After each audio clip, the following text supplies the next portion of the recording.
but we're going to talk about sort of general characteristics. So forgive me, because in a way it will be sort of a little bit oversimplistic. As we've emphasized, each child is different, and there are different dynamics at play. But I'm going to talk about some of our experiences, and we're going to describe some of our experiences, the sort of characteristics. And someone mentioned about boys. We haven't talked enough about boys, and we will talk a bit about boys. We primarily, actually, we're going to talk about a mixture, because there are sort of different categories that we're discovering. And that other people have talked about before. So when we sort of gathered all our information, Sue and I sat down in the garden. We used to go on walks and talk about clinical experience and what we'd read and our sort of clinical knowledge over a long period of time in relation to this area. It became apparent that one of the things that was important is that there's often a sense when you see a child or a young adult with gender dysphoria, there's been a sort of collapse. It's a bit like they've got a sort of chronic depression. And that this doesn't mean that they're sort of psychiatrically collapsed, but there's been some sort of sense of a sort of collapse of the ego that might have been around for quite a long time. But the presenting problem becomes apparent at puberty. As as we discussed, the sort of move from childhood and the demands of adolescence and moving towards adulthood with all of those sorts of demands, there's a sense that the ego, the mind of this individual, is quite fragile and is struggling to deal with the sort of emotional complexities, conflicts, and dissonance that comes on with adolescence. So that we think about the puberty blockers often are a way of putting, as if what you've got is a child who may feel quite disturbed by what's going on in their mind and what's going on for them socially. And in a sense, as David keeps emphasizing, they're looking for some sort of certainty, some sort of way of putting almost psychological blinkers on, as if to get control of what feels for them like an uncontrollable internal situation. And then in a way, the sort of idea of saying, I want puberty blockers, which is going to put basically a stop on my physiological development, will reduce their anxiety because of the sort of psychological consequences of the physiological changes.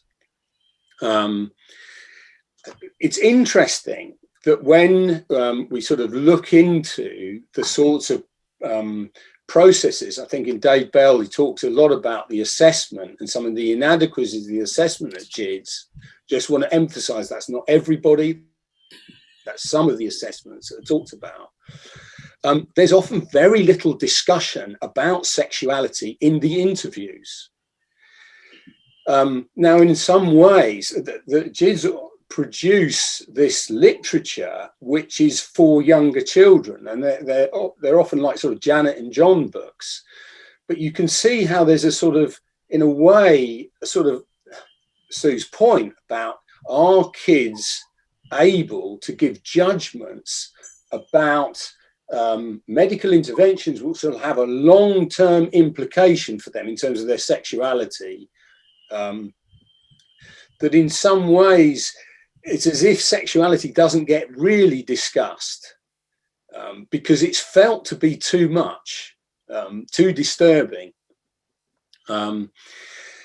Yeah, and in Abigail Schreer's book, she makes the point that adolescents at the moment, from the research that she gathered, are having less sex than they ever have. So rather than the sort of experimentation that some of us would have been, the anxious, in my case, experimentation that was going on in adolescence in preparation for an adult sexual life. You know, a lot of kids are, there's not a lot of experimentation going on, and there's this lid going down on puberty. The other feature that's very important is as we've talked about before, there's a sort of sense that although these children are often very bright and academically they're very capable, emotionally they're really quite anxious and often feel out of their depth.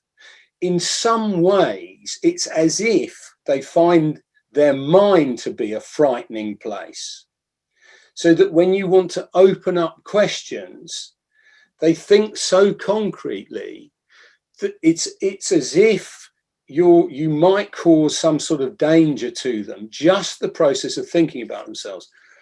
So we would often think, you know, in seeing a kid and you say it was this and this went on, and you say, well, how did you feel about that? And as one young adult said to me the other day, well, I just don't think about it.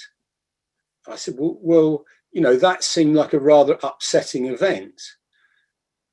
And they said, yeah, but I don't think about it at all. I don't dwell on it. So the follow-up question was, do you talk to anybody about your disappointments? No, I don't. It's very secretive. I talk to myself. But the idea of talking to a psychoanalyst about what was going on in this individual's mind was really quite threatening, challenging. She felt humiliated, you know. So, okay. Yeah. So in some ways you feel there's a sort of problem, not just with the individual taking up residence of themselves. You know, the Laufers used to talk about the job of adolescence was to take ownership of the adult sexual body, and that a lot of these kids are very uncomfortable with their sexuality. And in a way, they want their sexuality removed by the sort of medical process, because the sexuality is felt to be such a threat. But they don't feel very comfortable in their minds. So one of the things that we're familiar with is that often the child will talk about their wish for comfort, as if they're uncomfortable being who they are and they want to make a transition into something that they see as comfortable. In many ways, there's a psychoanalyst called John Steiner, and he talks about the idea of psychic retreats, that all developmental stages, as we move from toddlerhood to latency, to adolescent, to adult, to old age, they all challenge our ways of coping. Now, we've all got sort of defense mechanisms which we need and we use. We can't cope with facing painful realities all the time. We all require some sort of tempering of psychological reality. That's normal. But in a sense, when faced with the turbulence of a developmental step, for some of us, we move into what's called a psychic retreat. Now, what he meant by that was some sort of, as it's called, waiting area. You know, a place where you sort of put a pause on the struggles of development. And in some ways, we often feel that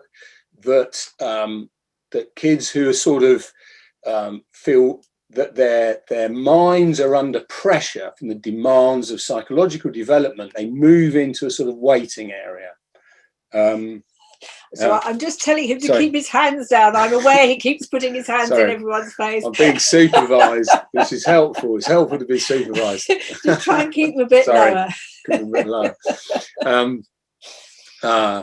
And of course, this is difficult for parents. It's difficult for clinicians, because it, you know, in a way, what you want to sort of work with the child is what's going on for you emotionally, and the individual feels they haven't got a language for describing themselves, or sort of observing themselves. We all observe what we're like, and we're observed by others. You know, Mark has got a tendency to use his hands too much, or he's dyslexic, so he gets names wrong. You know, that's Sue telling me, and I go, oh yeah, no, that's right, that's what I'm like. But if you can't observe yourself, it's really difficult to live in a world of seeing what you're like in relation to others. And of course, psychotherapeutically, that's the area that we're trying to work on and sort of open up. So difficult for parents, difficult for the child, difficult for therapists, because of the concrete nature of the mind, the fixed nature of thinking, as David keeps mentioning. Sometimes, now, for some, you feel that the typical picture is, let's say, you've got, you know, parents, this is, you know, concerned parents, say 4 kids, as Sue mentioned, sometimes a very high prevalence of a problem with one of the children, as if the parents get really preoccupied with one child. In a way, these children are like middle children. They're sort of lost. They're not the oldest with the problem. They're not the youngest full of promise. They're sort of a bit lost. They're in a sort of psychological no man's land. And actually, it's worth saying there, Yeah. It might not even be that the child's ill. It could be that the other child is seen as the model child, you know, the successful 100%. child, that there's a child who really sort of, in a sense, dominates the parents' admiration and attention. And it might not even be true, but it might be to that child, that's their perception. So that's sort of... Yeah. Absolutely. And it's one of the things I was going to say is that's influential. We've all got our ideals, and we have to live with, this is how Marcus Evans would ideally be, this is how he actually is, I've got to live with myself as I am. That often these children pick up in the parents, or they perceive in the parents, what the ideal child would look like. And that in some ways they feel they can't measure up to it, as if the loved child was some sort of ideal and they don't feel they fit the mold. And they sort of move away from the mold, as if to say, well, I'll never be that, so I'll be my own thing. Now, for all of us, we've got to find, you know, a place between our ideals and who we are, where we can sort of live with ourselves, find our own voice, find our own expression, our own way. What often is the case is that somehow that these children haven't been able to negotiate with that. They might say, my mum would like me to be a girly girl, and I can't be like that, so I'll do something else. I've got to sort of, you know, rebellion is an important aspect of development, to sort of kick away the parents' ideals. But sometimes it's as if the only way they can do it is concretely and physically, rather than some of us who get obsessed with rugby because our mother's very academic or something like that. You kick against the parents. That often the sort of rebellion is not present in the family. That often the kids are very compliant, too compliant in a way, but the rebellion can often go in to say, well, I don't like the child that I've been born. I'm going to create another sort of avatar, a sort of a preferred version of myself. I think in terms of the parents thing, that sometimes the parents are not aware of how their ideals, there have been incidences of a girl who thought that the father would prefer her to be a boy, and then in some ways she coheres with that idea. Now, I'm not saying the father drummed this into her, but it's something, some unhappiness, some fragility, and they pick up, life would be easier, I would find my place if only I was dad's favorite, something like that. As David said at the beginning, these are unconscious processes, and sometimes they're out in the open, sometimes they're not. Okay, but the problem that the child has finding a place where they understand what they would ideally like to be, but they're not persecuted by it. They can find their own voice, and that's rather problematic. Yeah, and it's important, picking up on what Susan said earlier, is that, you know, that kind of feeling for parents, and I think that's something that I experience a lot in listening to them, is, you know, parents have a difficult task. We all, you know, struggle to bring up our children the best we can, and we all love them and so on. But I think it's an important thing to say that the child's fantasy, you know, of what their parent expects and what the parents might say themselves can be two very different things. You know, a child may believe their parents are terribly, you know, transphobic, homophobic, want them to do brilliant things academically, and you speak to the parents and they might say, oh no, we don't mind, and we don't care, you know, and they're not particularly obsessed with the things. So I think it's important to say that whilst it might be expressed overtly by the parents, or there may be something very much in the real and physical environment around the child and the family, it can also be the child's fantasy. Exactly, the child's perception. So to come back to a very important point, we talked about it a lot, that we often feel there's a sort of fragility in the ego. The ego, the thing, our minds, you know, we've got our belief systems, we've got our way of thinking about ourselves, but in terms of the requirements of development, we're always testing our perception against the perception of external reality. And that involves relinquishing certain beliefs and having to let them go, or we say, actually, I thought things were like this, actually they're not like that, and I'm not the way I thought I was, and the world isn't the way I believed it was either. Now, in order to do that, it requires mental flexibility, and that can produce sort of, there's the excitement of the new discovery, but there's also feelings of loss and anxiety while we let go of a previously held belief, and we've got to find another belief and way of functioning. Now, if you've got a fragile ego, you can find that process is extremely testing, and it threatens the mind with being overwhelmed and fragmenting. As David pointed out, what people can do then is they become very fixed and rigid in their beliefs, as if to say, well, okay, the rest of the world's telling me that, but I'm just going to carry on a sort of tram line. And we all do that from time to time. But it's when one gets sort of fixed in a particular belief, which is trying to keep things the same. So there's a difficulty tolerating psychological pain, and turbulence is experienced as a threat. Now, the thing is, this is therapeutically very important, because sometimes our questioning stance of wanting to open things up is felt as a threat to the child, who says, look, I've struggled in life. I've now discovered what the solution is. It's to transition. I've got a fantasy that I'll be much better off when I do. And you questioning that is making me feel more anxious. It's as if the kid's I've got the medicine and you're trying to take it away from me. So we've got to understand that this exploratory process in sort of questioning some of the defenses, not trying to knock the defenses down, that's not helpful, but in sort of wanting to explore the defenses, can be experienced as hostile to the child. And this is where there's often a lot of conflict, either between the parents and the child, or between the therapist and the child.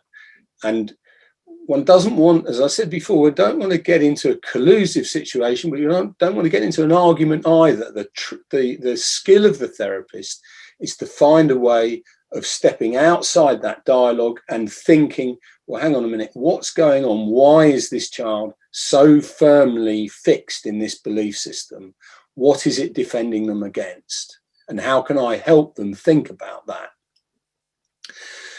One bit of theory, just forgive us, we're both sort of Kleinians, this sort of idea of the paranoid schizoid world. That is a sort of black and white world where things are either ideal, that would be comfort, or the fantasized avatar. This is how I will ideally be when I'm a boy. And the denigrated, the unwanted bit is the sort of girl I'm trying to get rid of. You know, I don't like my breasts. I don't like my femininity. Any of my sex characteristics I'm going to get rid of, and I'll be fine when and comfortable when I achieve the ideal, and I get rid of the unwanted aspect of myself. The other characteristic of these kids is often extremely self-critical. I mentioned how depressed a lot of them come across as. You know, there's some punitive, again, a bit of theory, sorry about this, super ego watching over them. If you're not perfect, you're useless. And they live in a sort of tyrannical internal world,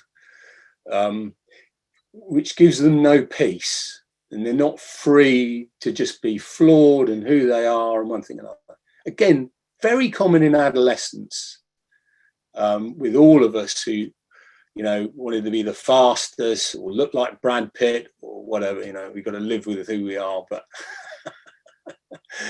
I used to look like Sting, I think allegedly, and now I look like, I don't know what I look like, but nothing like Mr. Sting. Magoo. Mr. Magoo, yeah. There we are. Okay.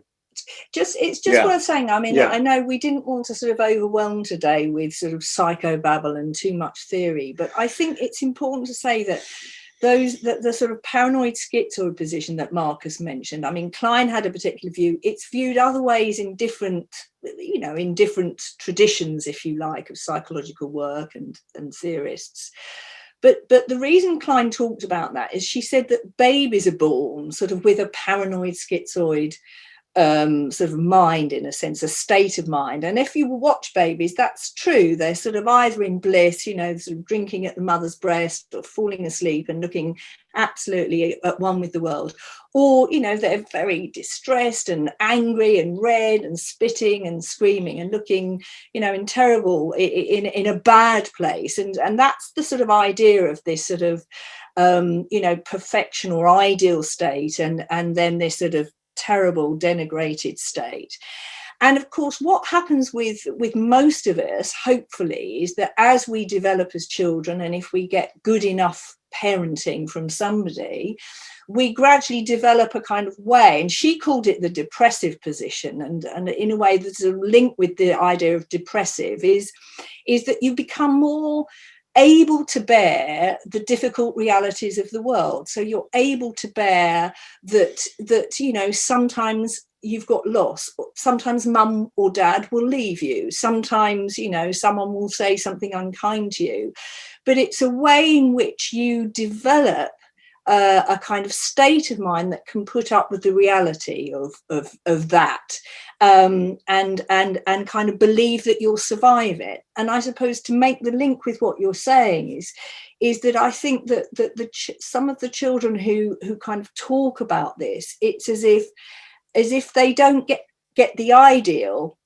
then it's denigration, it's disaster, it's nothing. And I think the interesting thing, I mean, although we're not cultural experts at all, I think if one looks at the internet and the influences on our young people today, that children are bombed with ideal images and ideal ideas of a world that's sort of perfect and without pain, and, you know, rainbows and flowers and, you know, sort of cotton wool clouds, and that you should expect that in life. And, you know, really growing up and developing successfully in the world is about, you know, having the capacity to deal with the rather depressing aspects of life, as well as then to enjoy the other. So then you can move between the two. You know, you can both love and hate. So sorry. No, that's absolutely, no, that's good.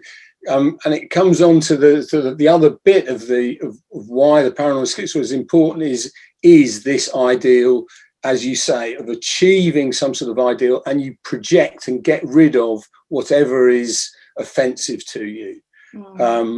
And as I say, we all function like that, but sometimes we can recover and we think, when I go on holiday, everything will be all right, all my problems will be gone.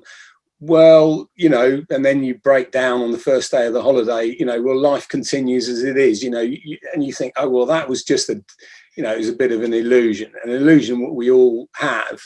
But you get back in touch with reality quite quickly. The problem is when you're sort of stuck in a paranoid schizoid world and you think,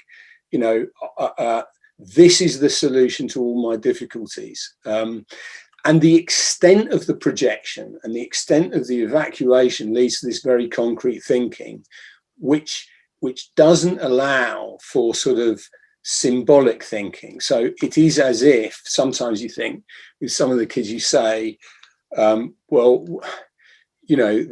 very often, I mean, there are large numbers of kids going for mastectomies very early, as if in some way they see their breasts as sort of containing something which is abhorrent to them. And if only they could get rid of their breasts, their problems would be solved.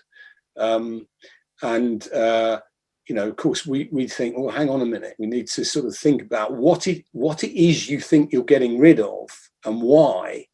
And why is your feminine sexuality so abhorrent to you? What? Again, coming back to the sort of the overall picture, a lot of these kids, they hate themselves as they are, and they locate the hatred in their femininity. Again, I'm sort of focusing on the masculinity. Girls, or masculinity, as if the penis, it's actually their sex, isn't it? It's their sex characteristics. Years ago, when I worked at King's, a guy, he wanted to transition. I saw him in psychological medicine. He was an armed robber, and he wanted to transition. And it was as concrete as this. He believed that his violent temperament was to do with his male sexuality, and if he transitioned, he'd be a much better off person. So literally, as David said, you could get rid of his old man and his problems would be solved. Now, he may have made a successful transition, I don't know, but who knows? But that sort of concrete thinking, you just get rid of something that you find is difficult to live with. Okay. You've done that. Yeah, okay. So last slide. Yes, that's right. I've covered that. Repeating myself. Sorry about that. Often, and this is one of the things that, sometimes I think parents would find hard to identify. There's a grievance towards the parents.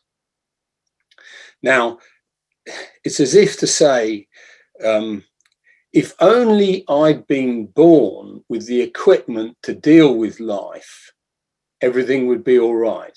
But in some ways, my parents have failed to provide me with what I need. And there's a sort of underlying accusation at the parents, as if to say, well, I've got my youngest has got my nose, and he blames me for, he goes, I've got dad's nose, whereas my oldest son has got his mum's nose, much prettier nose, and my son thinks he'd be much more successful with the women if only he didn't have dad's chunky nose, So that's a sort of little example, but often these grievances are sort of underground, as we say. Often these kids, they don't rebel out in the surface. They don't know how to stand up to mum and dad. But the rebellion and the grievance can often go into saying, well, you thought you had a daughter, but actually you didn't. I'm really a boy, and we're going to get rid of the name you gave me and my identity as a girl. And there's a lot of sort of acting out of a grievance towards the parents, that maybe the younger daughter, got the looks, and you love your older son, and one thing and another, and I'm sort of nowhere, and there's a lot of underground hostility.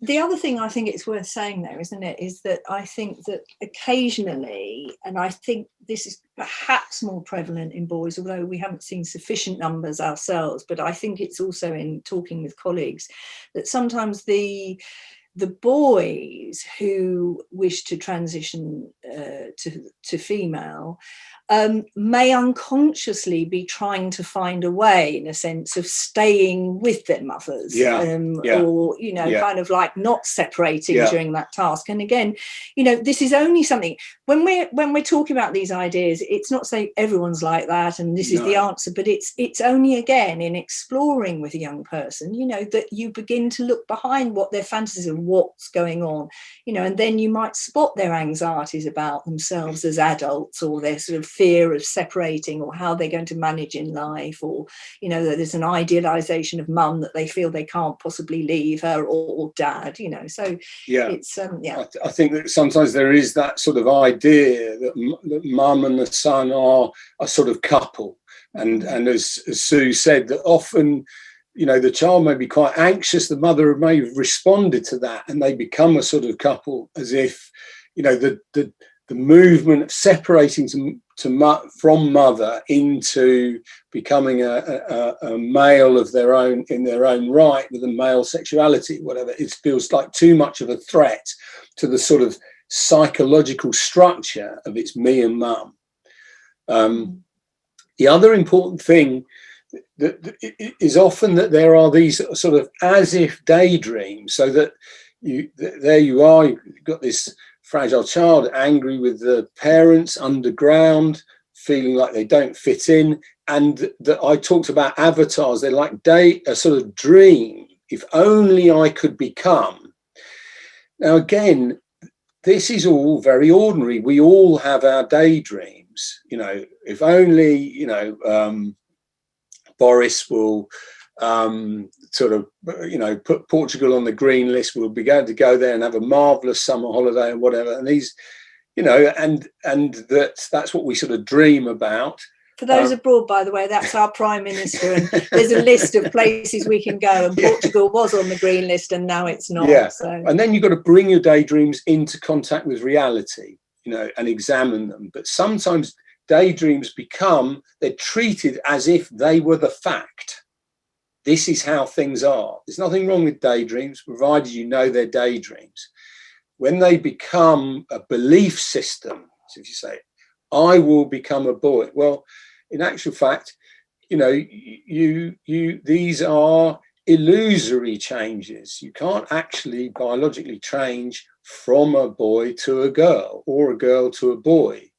These are, you know, the ways of living, and they may work, but they're illusory. You can't change your sort of genetic inheritance, although sometimes you feel that there's a lack of examination of that in the assessment process. I've talked about the feeling of discomfort and the need to understand what the defensive structure, if that's what it is defending against. Another factor, I talked about the sort of feeling that the child is often alienated from their sexed body, but also alienated from their minds. And there's this sort of dislocation between the mind. It's as if they're living in their heads, in some ways not able to habituate a body which they feel contains all sorts of things which they want to get rid of. I gave the example, you know, of girls, you know, fantasizing about mastectomies as if somehow that's going to remove some offending part of them, or boys, as Sue said, fantasizing about having their penises removed, as if that's the offensive object. Now,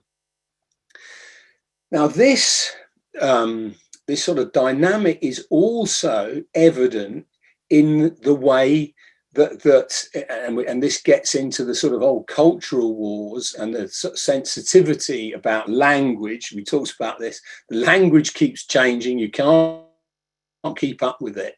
And there's a hypersensitivity about the language used. and the way you're seen. So as if sometimes that the individual who's transing not only wants to sort of control their bodies, they also feel that they have to have control over the way they're viewed.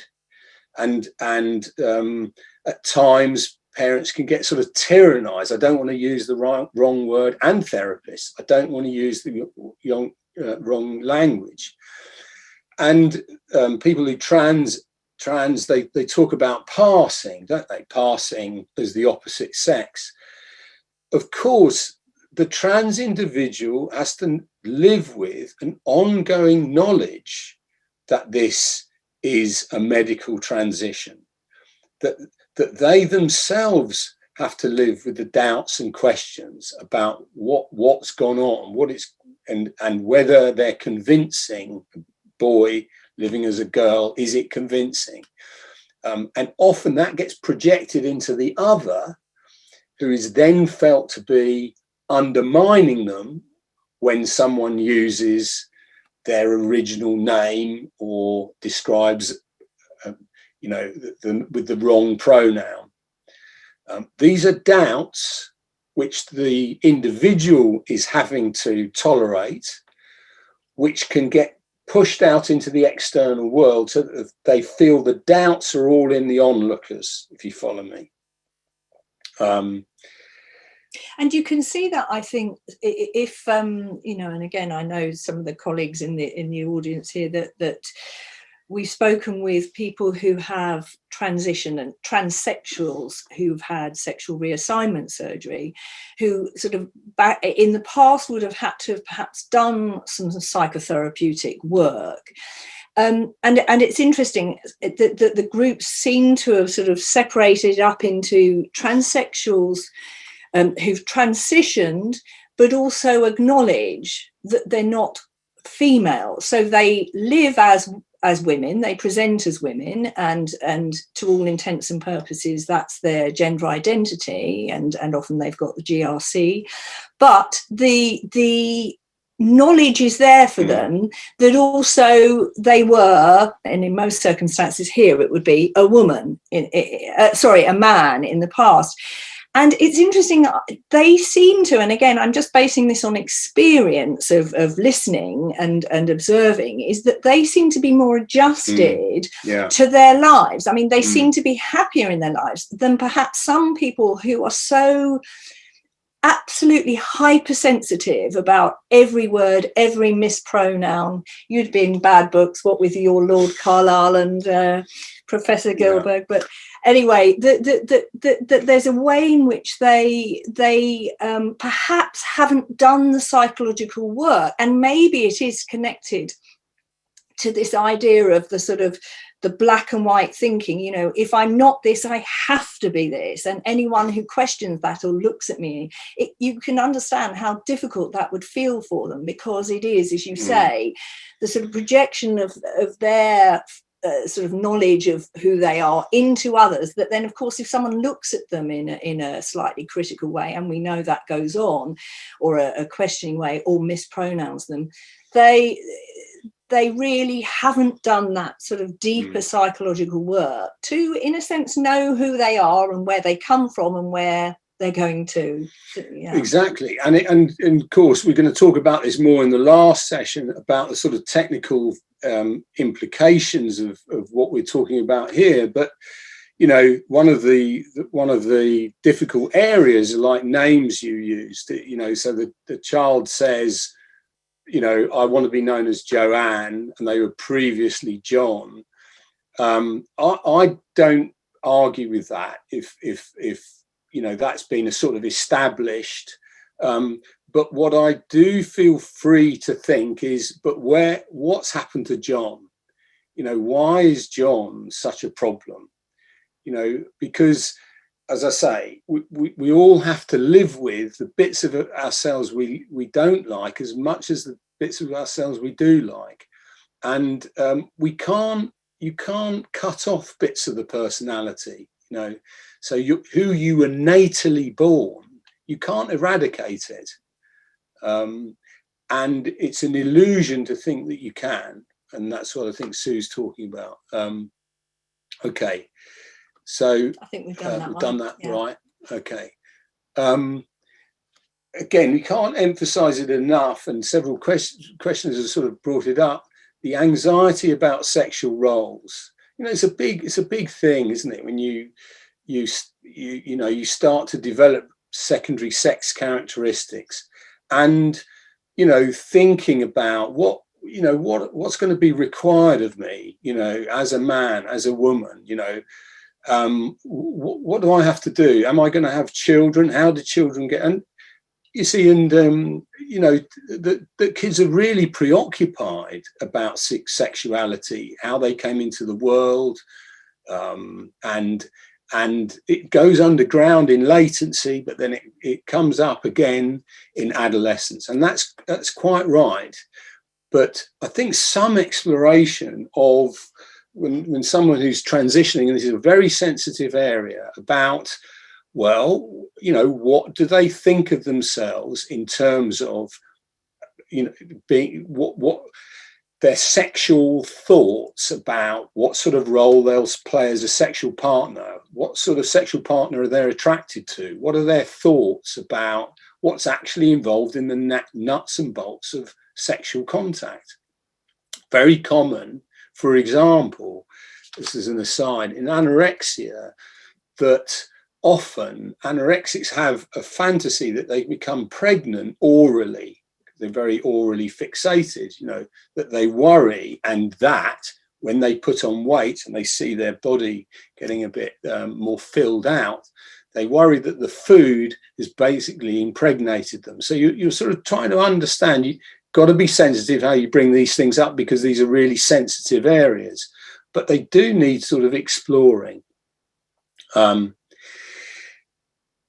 Separation, Sue mentioned it earlier on. It's a crucial psychological developmental task. And in terms of the sort of sexual development, for instance, the girl, isn't it, close to mother, then developing as a sexual woman in her own right. Now, you know, there's this crucial point in adolescence, you know, with the parents, an argument that might break out: you don't control my body. You know, the child wants a tattoo, parents say, no, it's my body. Or I want to have sex with my boyfriend.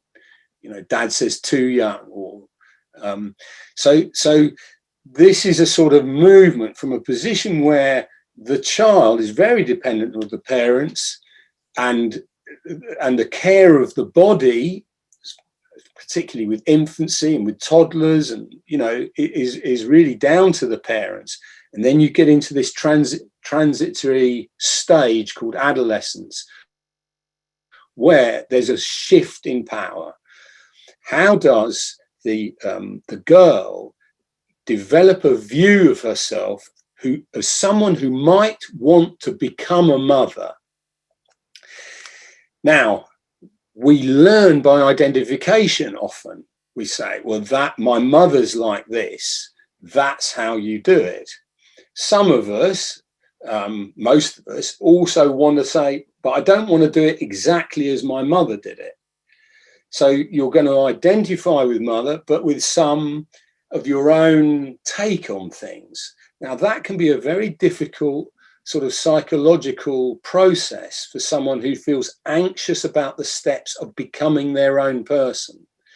With some people, you know, you can see that the mother and the daughter are they're like sisters, as if they're sort of in identification with one another. You think, God, they can't seem to separate. With others, they go, I'm nothing like my mother. You know, she's like this, she's Tory and Christian, and I'm agnostic and you know, and an atheist, you know, left wing. And left wing, you know. So again, but you're sort of you're trying to negotiate this thing where you're identifying but then disidentifying. It is with trans kids, often that is a very problematic and difficult process. They either feel that I'm I am my mother's child and in some sort of prison, or they feel they've got to completely get away and go, I'm no longer my mother's child.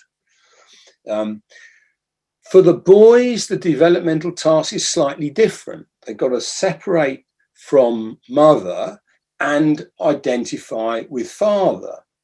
And that often the father can be felt. Sometimes, as Sue was saying earlier on, you feel, you've got this thing where it's the mother and son are the couple, and then gradually the third party. It doesn't have to be a father. It can be, a grandmother or a partner or another figure. I'm just using pounds, shillings, and pence, but can be felt to be a helpful person who's going to help mother find her own life again, and the son develop a personality of his own. Sometimes that's felt to be an intrusion, and that it's fought against either by the child who says, Dad, I want to just be with mum, etc., etc. So again, these are negotiations we all have to go through, and but sometimes you feel with trans kids, they've really struggled to feel they're either captured by a sort of attachment to an identity, and they're rebelling completely against that identification, as I say. And I'm just sort of trying to keep, several hats on here. And I'm just I suppose I'm aware as well that there's often a criticism, and it's certainly levelled at us, that we're sort of cis heteronormative and so on. Look, we're just trying to explain something of the developmental tasks for children. And again, there's an acknowledgement that, in the main, boys tend to identify with a father figure and remain male, as in most women, so I think, again, it's not to say that there can't be divergence or difference, but I think when we're just trying to talk about these things, it's important to say it, just for otherwise we'll jump through hoop and hoop and hoop, just trying to cover all the bases. As you say, pounds, shillings, and pence. We're just sort of trying to describe something that is in the main common in most people. So so the sort of parental attitude towards the child developing a mind of their own, as it were, is also important. That sometimes, we can be, as parents, too protective, or if there's dissent, you can sort of shut down on it. Very important that children are allowed to find their own voice and their own way, and that does involve sometimes bucking against the parents. It's a problem if that becomes the predominant discourse, and you got a wild child, who's sort of really fighting against the parents, and you worry what the implications of that sort of rebellion will be. But some way of saying, well, the child's trying to find their own voice, their own sexuality. This is a difficult process, and by and large, we're wanting our kids to sort of grow up and be themselves. That's the sort of name of the game. And in a way, as parents, we've got this sort of difficult job of it's not a free for all, but you're not too controlling, or like a helicopter parent, I think is the common term for it. And that comes into these dilemmas that parents will have about the internet, for example. How much privacy to give your kid. Their experiment, they got their own friends. It's no good if the parents are always intruding, but not too permissive, because the kids can get into all sorts of trouble online if you don't have any idea of what they're up to. And I think this is it's an irresolvable situation. You're trying to find a position where you're helping the appropriate level of independence and supporting development, but without sort of being completely naive and hands-off, which I also think then leaves kids feeling, I'm just on my own, I can do whatever I like, no one cares. The last point that I want to bring in is is how the individual psychology often maps on with the sort of social contagion. Adolescents, as we've said, they've got to find their own way. They may sort of move outside the family. They've got their groups. Often there are particular rules and regulations unspoken within the group. It's like a sort of uniform, but you've got punks, rockers, mods, etc., etc. Again, it's like a sort of family. You're experimenting with being part of a family which is not your family of origin. But these families have got different characteristics. And in some ways, a child who struggles with tolerating psychic pain and confusions and one thing and another can be very attracted to a group that says, we've got the solution, come and join us, we've got all the answers. So, for example, there was a site, I don't know if it's still up, called Transgender Heaven. And it's basically, the strap line seems to be, if you're lost and confused and don't fit in with society, join our group. And presumably Transgender Heaven is this ideal state, this daydream state of some sort of comfortable, perfect state. Of course, the funny thing is I don't know about everybody in this audience, but I think most of us found adolescence to be quite an exciting but although a turbulent state. And the idea that you can cure all that by joining a group or joining a movement is partly sort of what goes on in adolescence. But, it can become a sort of psychological trap.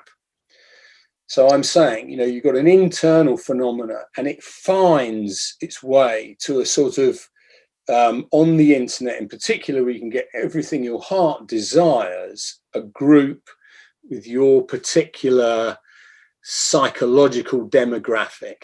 But I think one of the serious things to say about it, and certainly I know some of the parents who are in the audience might talk to this, but it's really worrying to hear how many of the children who join a group, and of course one wants to feel they've got some support in their own sort of age groups and so on, but that there is a real pressure on them to actually separate away from their parents. And in fact, in some groups that we've heard about, that there's an active message that unless your parents completely agree with you, they should be avoided altogether. They're transphobic, they're bigots, and you should reject them. And of course, what you know about most children in adolescence is they do need this period of rebellion and rejection in life. But they also, they also benefit hugely from being part of the family, and the people that will care about them most in life will be their parents. And so it's if they're lucky, but it's a really worrying trend to hear that kind of pressure goes on the children to sort of pull them away from their support groups. And, and again, I'm aware that people may reject the idea of social contagion and peer pressure. But, research is evidencing now that particularly children who are in looked after situations in care are more prone to this, to feeling that they are transgender. And also that within groups in schools, that if one person decides it, then actually perhaps 2 or 3 within the class or the year at school will then join in. And undoubtedly there are schools where it grows and other schools maybe where there is none. So I think that one has to have in mind that there is this sort of transmission or social contagion, peer pressure, whatever you want to call it, but definitely that's part of the adolescent picture. And it's always been an ordinary part of adolescence, I think, to identify with groups. But I think, again, it's a particularly unhelpful one if parents are excluded or sort of viewed as the enemy. The last point, and David touched on it in his example earlier on, it's just, so we just emphasised the confusion that is involved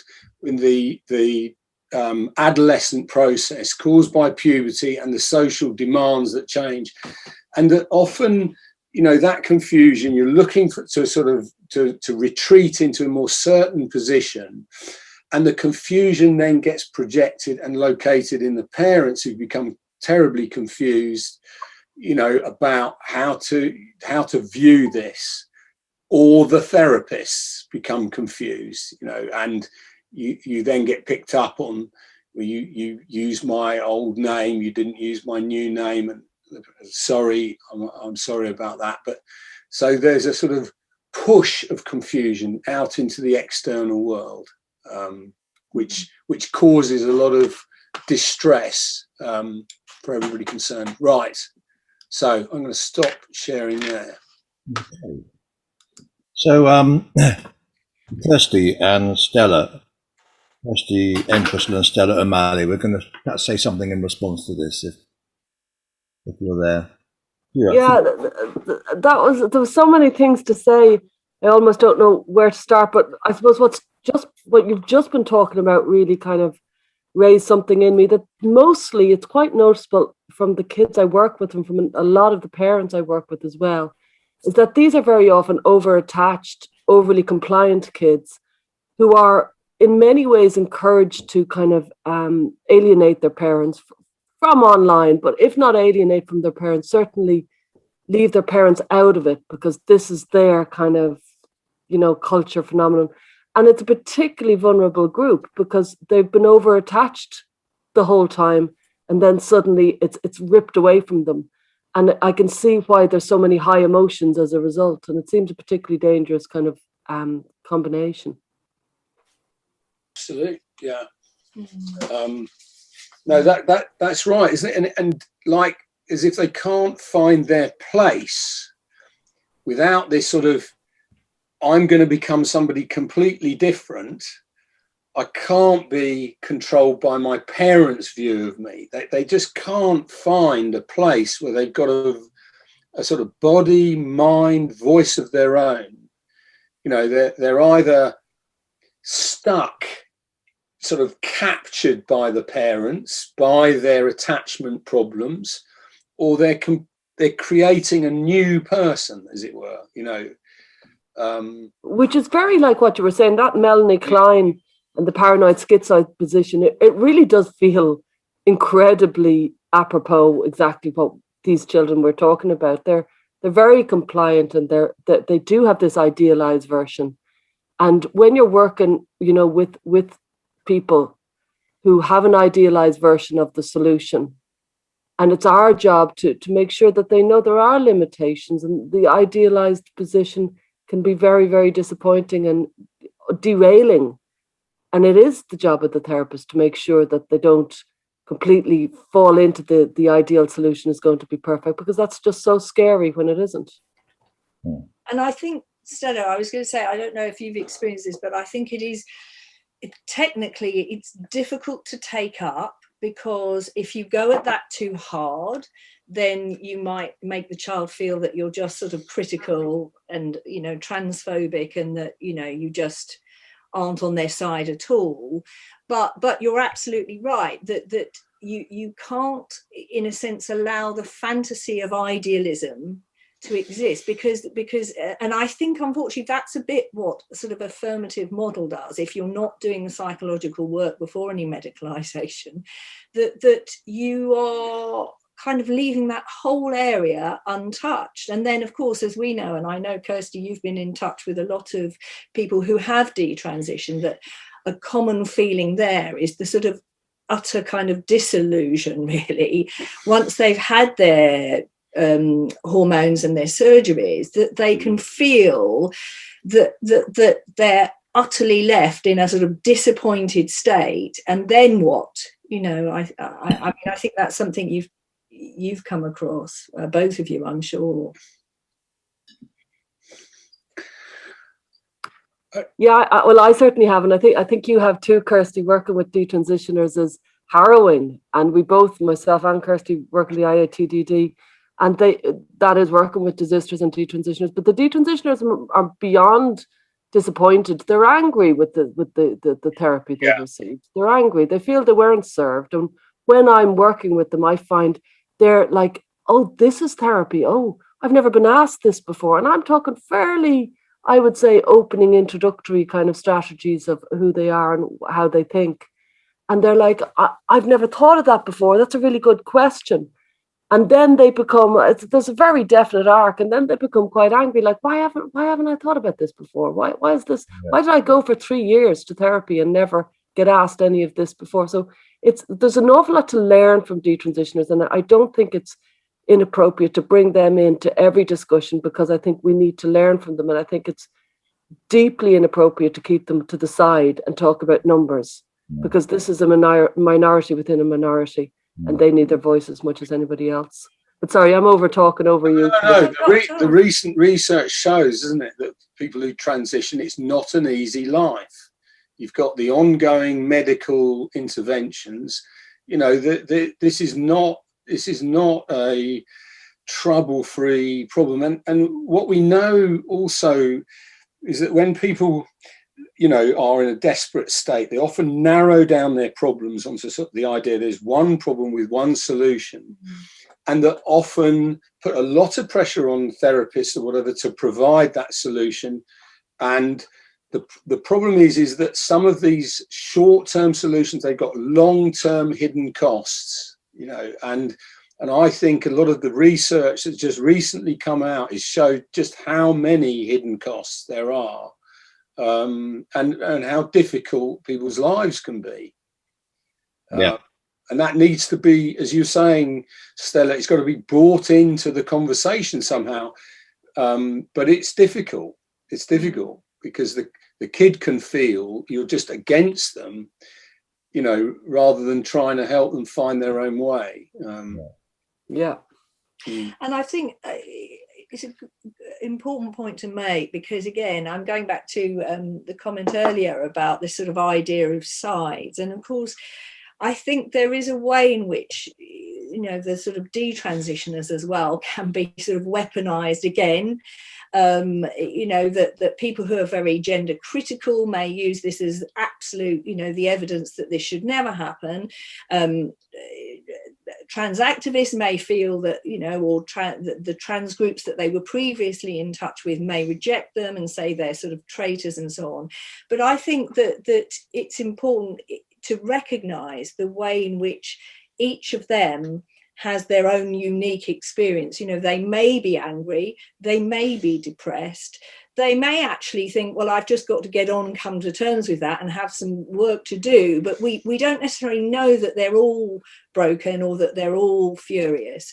There was something else I was going to say along that lines, but it's important that yes, that was the other thing, is that they're not in the statistics. And again, this is for people who kind of will get this quoted at you, that it's a successful journey for most people who transition. Is most of the people that I'm aware of, and you two can speak to this as well because you're in touch with a lot more, don't go back to the services. They're not in the data bank for the fact that they have actually, you know, got considerable issues in their lives that they're trying to manage. They also actually don't have a route back. Kira Bell said to me, you know, there isn't really a route back. I've been told the only way I can re-identify as myself is to go through a whole other transition, a formal route. And so it's an area that hasn't been thought about, and definitely there's a need for health services to be more readily available. But you can understand that many of the people who've been through transition who decide to desist or detransition won't feel there's a comfortable place, a safe place for them to go back with their difficulties or challenges. So Kirsty? I was just going to just follow up on something that was mentioned earlier about I guess the socioeconomic profile of young people presenting with gender dysphoria. And I would say, in my experience of working at kids in Leeds, a lot of the young people that I worked with were from really economically deprived families. And I think it's a very different cohort to the young people that we encounter in private practice. So I think it's something to be really aware of. And I think it would be quite, should be quite easy for GIDS to have that data, because as you know, young people travel or the families travel from long distances. So if families are on benefits or have got massive economic restrictions, then they can apply for the travel to be refunded. So there is a way of knowing, what proportion of the young people who go to the service are from very, economically deprived families. But in my experience, it was a substantial number of young people. And then, in private practice, it seemed like a really different group. So most of the young people that I see are from middle-class families and go to private schools. So to me, it's like seeing, really different profiles, really different cohorts. And I think that there has been an attempt to try to capture what proportion of young people who go to GIDS are from Black and ethnic minority groups. My understanding is at that time that those groups were underrepresented in the service, but obviously it's unclear why that is. And I think also something that Marcus said at the beginning that kind of, I was wondering about this idea that, do you really need to understand what's happening online? Do you need to understand like all this cultural shift and the details of it to be able to work with these kids? Or can you draw on kind of like classic traditional theory? Do you need to know what the chaos that is going on online to be able to work effectively with these kids? And I think that's really interesting for me. One of the things that I've, and again, thinking differently about my experience of working in private practice and seeing young people weekly compared to working at GIDS, where, I'd have 6 sessions with a child over the course of, 6 months. So really not really getting very much insight into what's happening in that child's life compared to, doing weekly sessions now with young people and really getting to know them very well. And one of the things that I've become aware of is just, I guess, again, the massive variation. Like on the surface, it seems like, there's a very familiar story being told and some very familiar patterns. But actually, when you get to know these young people, that like individual formulations are essential, and we really need to really have an understanding of who they are and what's happened to them. But what I've found, things, very complex things that I think are quite new, and I don't know if, how much kind of traditional theories can help us understand. So I guess things like young people being exposed to porn, and not just exposed to porn, but I've worked with several young people now who have, as younger children, been basically groomed online and been in these chat rooms where they've been forced into watching men masturbate and interact with adult men. Really awful stories of online child abuse that, again, have not been reported, and it's not, officially documented. And these things just happen, and they go on for a long time, and then they find a way out. And then I guess just very disturbing experiences like that I guess are quite a new phenomenon in some ways. I mean, obviously child abuse has always happened, but it just feels like this is a different kind of child abuse that's been happening since young people have had access to the internet at a very young age.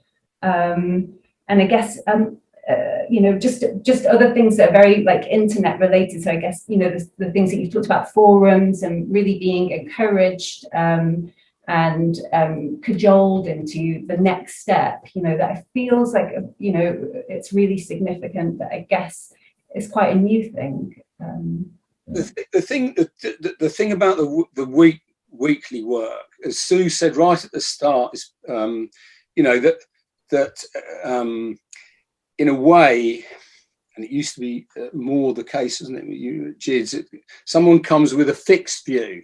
Here's my problem. This is my solution. I don't really want to talk about it. I've got, if only this could be got rid of? Well, I don't know, Marcus, because I think in my experience of working at GIDS, like recent, you know, like in 2017, I think there was a lot of, like, you know, what I found from working there was that young people would come and, because I think it depends on the clinician. This is in hindsight how I make sense of it. So young people would show up, and even if they've been on the waiting list for like 2 years, sometimes you had young people who were like, "Oh, I'd forgotten all about it," you know, and I'm here now, and maybe they'd tell you something completely different. So again, I don't think every kid that shows up is like hell bent on transition. I think there is a lot of variation. So. But okay, so there's quite a variety, because that's our experience in private practice as well. Things are much more open. That's what I was going to say. But it's a lot of if you're trying to understand a fixed state of mind, you're going to have to see the person on a regular basis to follow. You've got a hypothesis, or you don't seem to, you know, so look, often this perfectionist thing, it seems you've got a lot of problems living with yourself. You seem to have been really critical for a long time. Yes. And that, it seems as if, you know, so, and you seem, you know, quite down about that. Like you can't live up to what you said you thought, you know, were your mum and dad's expectations, or your expectations of yourself. Now, so you're putting that hypothesis, the child goes, okay, fair enough. Yes, that's right.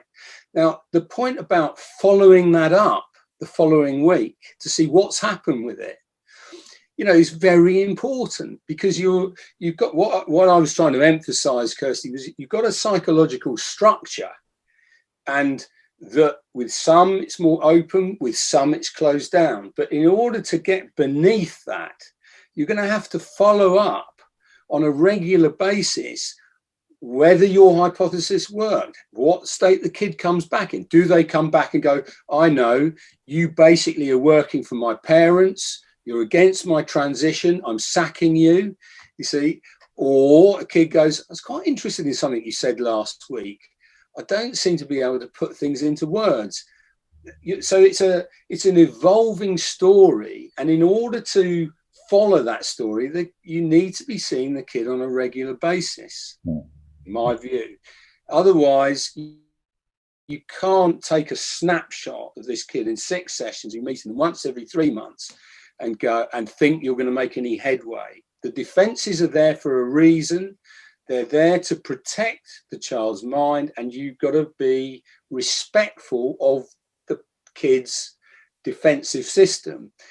And in order to help them critique their own defensive system, you've got to sort of find a way of aligning yourself with them and saying, have you thought of this? You see, isn't it? So I'm just going along with exactly what you're saying about the need for to give yourself a realistic chance of doing some therapeutic work. Yeah.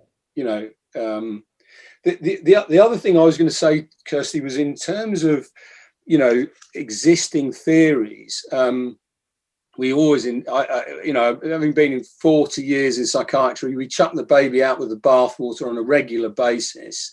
I'm just saying, what I was saying is there's a lot of knowledge. And as I say, Ken Zucker pointed it out to us. It's in the Portman Clinic that is just absent. It's been absent from this discussion.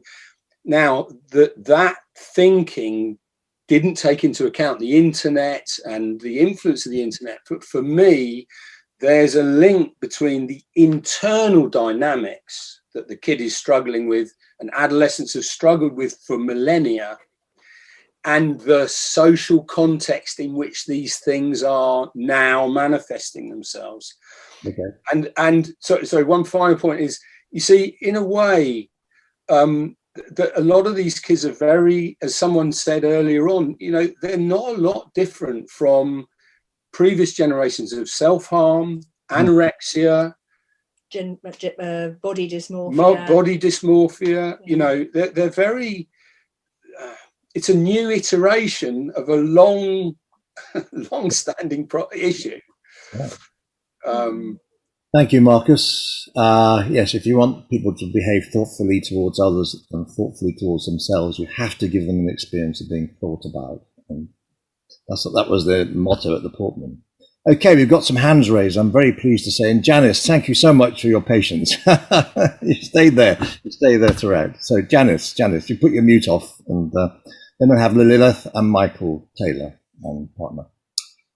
Just a couple of things. First of all, regarding GIDS, I've worked with GIDS for a number of years, and they expect young people to be seen in the community, or they used to expect young people to be seen in community CAMs when they were taken on. And so I've worked with a number of young people alongside GIDS and with consultation from them in community CAMs. So my point is, those young people have been seen for weekly psychotherapy alongside the meetings as well. Not in my experience of working there. The kids had to be, when in 2017, 2018, they had to have been held by CAMS until they were accepted by GIDS. But that didn't necessarily mean that they'd had weekly. Oh no, not necessarily. But did they have to be held after they were placed with GIDS then? I think not. So I think once they've been taken on by GIDS, then they could be discharged by CAMS. All the cases I've worked with had to be continue to be seen in CAMS, had to, be open to CAMS. So that's changed. Yeah, it's another area, I think, Janice, where there are no absolutes, aren't there? Yeah. Because I think some parents report having got reasonable care and follow-up and assessment in the system. And unfortunately, there are other parents who've told us literally, as soon as the child mentioned to the CAMS service that they thought they had gender dysphoria, they were just discharged from there, put on a waiting list for 2 years, and then arrived at the clinic and were then sent forward for hormone blockers after just a few sessions. And so I think it's helpful to hear that sometimes good work is going on, and that's reassuring to hear. I think more and more the pressure on the system, the underfunding is certainly in the UK here of CAM services is a problem. So it's a mixed picture. It's a mixed picture. Okay. But I think that's a good one. Yeah. The other thing I wanted to say was in regard to what Kirsty said about pornography and what you were saying about anxiety about sexual roles. I've kind of included in all of my assessments of adolescents, asking them when had they seen pornography and what age were they when they first saw it. And for this particular group of young people, they'd often seen pornography very early, from the age of about 8 or 9. And the types of pornography they'd been exposed to were straight, gay, but also quite a lot of sadomasochistic sex as well. So that's I just want to make that point. Yeah. Very happy. Make that point on chat. We'll go to the next speaker now, if you don't mind. We have to break for lunch very soon. Otherwise people will be complaining. Lilitha.